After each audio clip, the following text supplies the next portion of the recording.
حضرت سیدنا امام حسین رضی اللہ تعالیٰ عنہ گھوڑے پہ تشریف فرما تھے. اب تو بڑا برا حال ہے، لوگ صحابہ کو برا کہتے ہیں اہل بیت کا نام لے کے.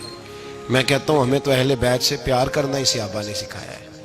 انہوں نے بتایا ادب کیا ہے. اور صاحب طبقات، حالانکہ ان کا انداز بڑا محققانہ ہے، بڑی جان پھٹک کے بعد وہ چیزوں کو لاتے ہیں.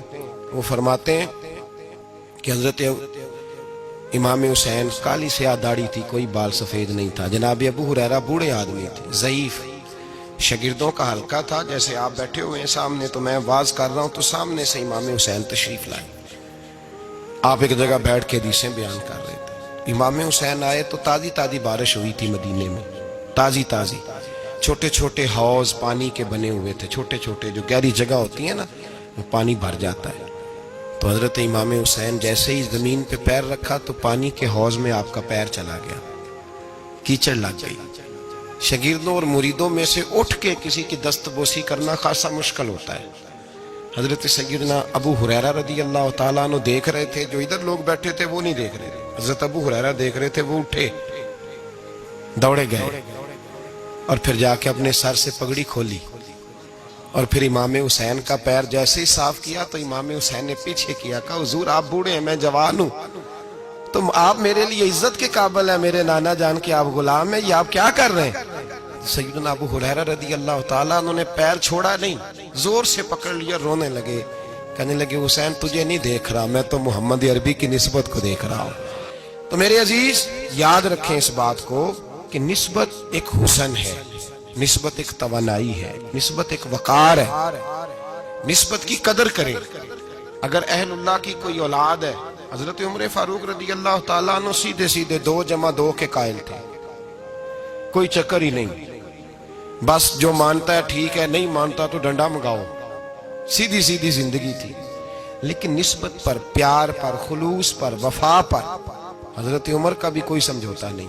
امام اعظم ابو حنیفہ رحمت اللہ علیہ، امام صاحب سے سند لینے کے لیے لوگ ہزاروں میل کا سفر کرتے ہیں، ہزاروں میل کا. اب تو پرائمری ٹیچر بیچارہ جا رہا ہو نا سائیکل پہ تو اس کا شاگرد لینڈ کروزر پہ گزرتا ہے تو کئی دفعہ استاد پہ دھواں چھوڑ جاتی ہے اس کی گاڑی، اسے پتہ ہی نہیں کہ کتنی قدر والے معاملات ہیں یہ. حضرت سیدنا امام اعظم، لاکھوں لوگ، کروڑوں لوگ آج بھی ان کی تقلید کرتے ہیں. امام صاحب کا قول دنیا میں حجت کے طور پہ مانا جاتا ہے. آپ کے شاگرد کہتے ایک باغ میں بیٹھ کر ہم کچھ لکھ رہے تھے، بہت ساری کتابیں بکھری ہوئی ہیں چاروں جانب. جب آدمی تحریر کرتا ہے نا، جو مصنف کتابیں لکھنے والے ہیں، وہ دنگل کا سما ہوتا ہے، ادھر چیز بکھری ہے، کوئی ادھر چیز بکھری ہے، بڑے ان کے معاملات سخت ہو جاتے ہیں. تو کہتے ہیں کہ بڑا بکھرا ہوا سامان تھا، ہم ایک باغ میں بیٹھے تھے، کھلی فضا میں کام ہو رہا تھا. تو بعضوں کا شاگرد بھی بٹھائے جاتے ہیں، حوالے ڈھونڈو تو بخاری دیکھ، تو مسلم دیکھ، بٹھائے جاتے ہیں ساتھ. شاگرد بھی بیٹھے ہوئے تھے. تو کہتے ہیں بچے باہر گیند سے کھیل رہے، ایک گیند آ گئی باغ میں، ایک چھوٹا سا بچہ گیند لینے آیا تو امام صاحب اٹھ کے کھڑے ہو گئے، بچہ گیند لے کے چلا گیا. اب بچے کھیلتے ہیں تو کتنی دفعہ گیند آئے گی، پھر دوبارہ وہ گیند آ گئی، وہی بچہ پھر آیا، شاید اس کی ڈیوٹی یہ تھی.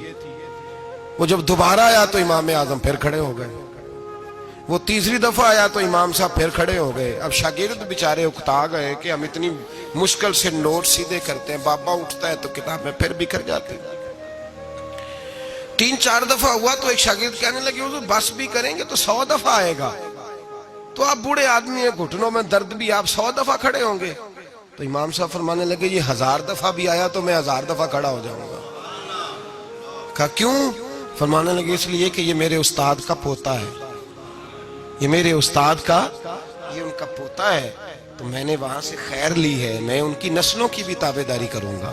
وہ جتنی دفعہ آئیں گے میں اٹھ کے، یہ بے مروت سا زمانہ ہے، بے کیف سا، اس میں خشکی ہی خشکی پائی جاتی ہے. وہ لوگ جو بیٹھے ہیں دروازوں پر، دیکھیں نا نبی پاک صلی اللہ علیہ وسلم نے یہ نہیں فرمایا کہ میری فاطمہ کی بڑی فضیلت ہے، یہ تہجد گزار ہے. حضرت بی بی صاحبہ کے لیے یہ لفظ میرے نبی پاک صلی اللہ علیہ وسلم نے کہیں نہیں بیان فرمایا کہ میری بیٹی قائم اللائل ہے، صائم الدہر ہے، یہ بہت بڑی عالمہ ہے، یہ آپ کو نہیں ملیں گی. حضور نے فرمایا بس میری بیٹی ہے. الفاطمہ تو بدعت، اس کا کمال یہ ہے کہ یہ میری اور تمہارے لیے اتنا کافی نہیں کہ محمد عربی کی بیٹی ہے صلی اللہ علیہ وسلم. فرمایا جس نے اس سے پیار کیا اس نے مجھ سے پیار کیا، جس نے اس سے بغض رکھا اس نے مجھ سے بغض رکھا. تو شرف نسبت یہ صوفیاء نے کوئی گھڑ نہیں لیا نظریہ، یہ قرآن کا، حدیث کا، صحابہ کا بتایا ہوا معاملہ ہے. قدر ایک قیمتی چیز کا نام ہے. قدر والا فیض یاب ہوتا ہے، اور جو بے قدر ہوتا ہے نا اس کا فیض سلب ہو جاتا ہے.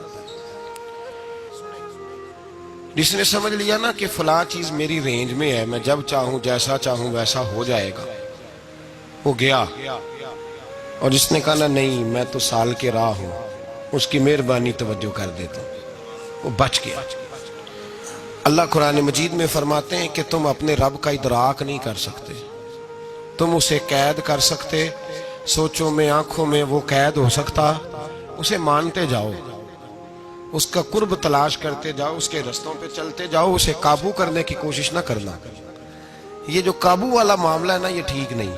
قدر کرنے والے بچ جاتے ہیں، قدر والا فیض یاب ہوتا ہے، بے قدر نقصان اٹھاتا ہے. یاد رکھیں حضرت خواجہ نظام الدین محبوب الہی رحمۃ اللہ علیہ کے خلیفہ تھے حضرت امیر خسرو، بلکہ محبوب تھے. کبھی کبھی خلیفے اور محبوب میں بھی فرق ہوتا ہے، بلکہ محبوب تھے حضرت امیر خسرو رحمۃ اللہ علیہ. تو بادشاہ کے وزیر تھے. تو بادشاہ نے کہا ایک دفعہ کہ میرے لیے دعا تو کراؤ، دلی کے حالات ذرا خراب ہے.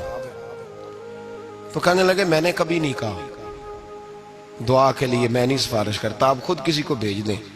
نے مجبور کیا تو کسی اور آدمی نے کہا حضور انہوں نے کئی دفعہ خواجہ امیر خسرو سے دعا کے لیے کہا ہے بادشاہ نے، تو یہ آپ کو کہتے نہیں، تو آپ دعا کر دیں. حضرت خواجہ نظام الدین صاحب کہنے لگے بادشاہ سے کہو میں نہیں تیرے لیے دعا کرتا، دعا کرانی ہے تو حضرت ابو علی قلندر کے پاس پانی پت جائے، وہ دعا کریں گے تو حالات صحیح ہو جائیں گے دلی کے. حضرت امیر خسرو نے جا کے بتا دیا کہ وہ کہتے ہیں وہاں سے دعا کراؤ، ادھر سے. کہنے لگے پھر تو نہیں جانا ہے. تو حضرت امیر خسرو کہنے لگے جی مجھے کسی اور کا رستہ آتا ہی نہیں، میں نے نہیں جانا. تو کہنے لگے اگر میں حکم کرا دوں تو کہا حکم کا میں پابند ہوں. حکم ہو گیا حضرت خواجہ نظام الدین صاحب کی طرف سے کہ جاؤ پانی پت. حضرت امیر خسرو گئے حضرت ابو علی قلندر کے پاس، ان سے جا کے دعا کرائی. پانی پت بڑی دور ہے دلی سے. دعا کرائی تو کہا بادشاہ سے کہنا حالات صحیح ہو جائیں گے، اور جب صحیح ہو جائے نا تو پھر میرے پاس آئے، صحیح ہو جائیں. دعا کی تو اگلے دن ہی معاملات بہتر ہونے لگے. ایک ہفتے میں سب چیزیں بادشاہ کے کنٹرول میں آ گئیں. گھوڑے پہ بیٹھا، مٹھائی لی، پھل لیے، پانی پت گیا. حضرت سے جا کے کہا حضور میں حاضر ہوں، کیا بتانا تھا آپ نے؟ آپ فرمانے لگے تو نے دعا کے لیے خواجہ نظام الدین صاحب سے کہا تھا، تو انہوں نے کیا کہا؟ کہ جناب انہوں نے کہا آپ سے دعا کرائیں. فرمانے لگے میں دعا کروں جو ہر جمعرات خود خواجہ نظام الدین صاحب سے دعا کرانے جاتا ہوں، ہر جمعرات جاتا ہوں دلی اور ان سے دعا کرا کے آتا ہوں. تجھے پتہ یہاں کیوں بلایا ہے؟ یہ بتانے کے لیے کہ تیرے حالات خراب کیوں ہوتے ہیں. کہا حضور کیوں ہوتے ہیں؟ فرمانے لگے تیرے حالات اس لیے خراب ہوتے ہیں کہ تو حضرت خواجہ نظام الدین صاحب کی قدر نہیں کرتا. ان کی قدر شروع کر دے، میرا وعدہ ہے تیرے حالات صحیح ہو جائیں گے. انہیں قدر چھوڑ دی ہے رب کریم کے بندے کی. تیری بغل میں رہتے ہیں نا، ساتھ ہوتے ہیں، تو کہتا ہے وہ تو میری رینج میں ہے، مسئلہ ہی کوئی نہیں، تیرے پاس ہوتے ہیں. اور فرمایا انہوں نے وہ دعا کرتے تو اللہ تیرے پہ بڑا فضل کرتا. انہوں نے میرے پاس تجھے بھیجا ہی اس لیے تاکہ تجھے ذرا قدر پتہ چلے کہ اللہ والوں کی کوئی قدر بھی ہوتی ہے. ایسے ہی تو میرے بھائی یاد رکھیں نسبت کا ایک درجہ ہے، اور یہ ہم نا چکروں میں پڑے رہتے ہیں جس کی وجہ سے نقصان اٹھاتے ہیں. اپنے آپ کو سمیٹ کے رکھیں، نظر پر، زبان پر، سوچ کو پابند رکھیں، اور سیدھا سیدھا جب خیر لینے کا ارادہ بندہ کر لیتا ہے تو پھر اللہ اس کے لیے اسباب بھی پیدا کر دیتا ہے، اور جس کی گردن اکڑی رہتی ہے اس کا نقصان ہوتا ہے. اللہ ہمیں سمجھنے کی توفیق عطا فرمائے.